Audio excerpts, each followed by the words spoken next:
Alors avant de vous dire où on en est, pour ceux qui peut-être se connectent pour la première fois et qui voudraient mieux comprendre le contour du projet Transform, je vais expliquer en quelques phrases qu'est-ce que le projet Transform. Donc le projet Transform, c'est un projet de soutien à la professionnalisation des entrepreneurs, des entreprises. Nous touchons 3 catégories d'entrepreneurs: les femmes micro qui œuvrent dans l'informel, les nouvelles entreprises en activité et les PME établies. Le projet Transform touche 7 villes de la RDC. Nous avons pour le pôle ouest la ville de Kinshasa et la ville de Matadi. Nous avons pour le pôle centre la ville de Kananga et la ville de Mbuji-Mayi. Et nous avons pour le pôle est la ville de Bukavu, Goma et Bunia. Donc, si vous êtes un entrepreneur en activité, que vous œuvrez dans une des villes du projet, telles que citées, et que vous travaillez dans les secteurs de l'agrotransformation, de l'industrie légère, des services ou de l'économie verte, vous êtes un potentiel candidat du projet Transform. Alors, où en sommes-nous? C'est vrai que Transform a débuté en 2023. Nous sommes en pleine montée en puissance.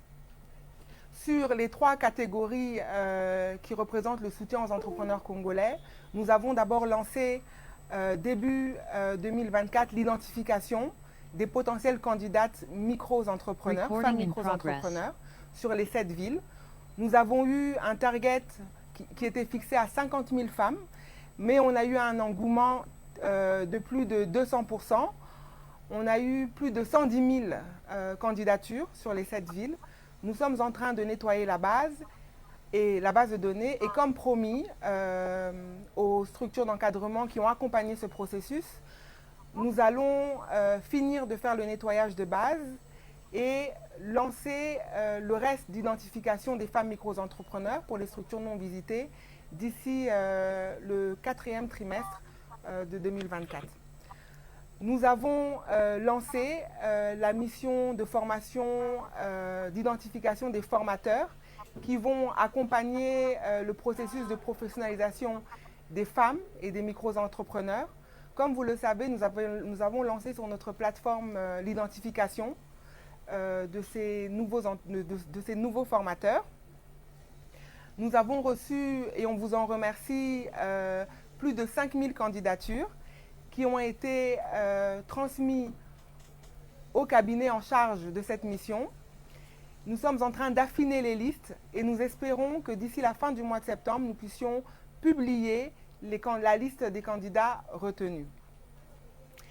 Et pour finir, le temps attendu COPA est aussi en pleine mise en place.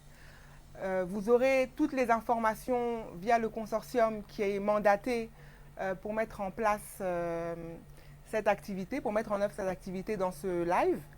Mais ce qu'on peut dire déjà, c'est que nous allons toucher 2 catégories à travers le COPA. Comme je vous disais, les nouvelles entreprises et les PME établies.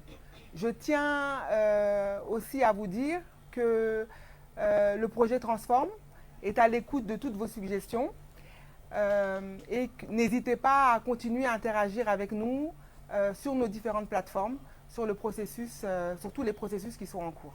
Merci beaucoup. Voilà.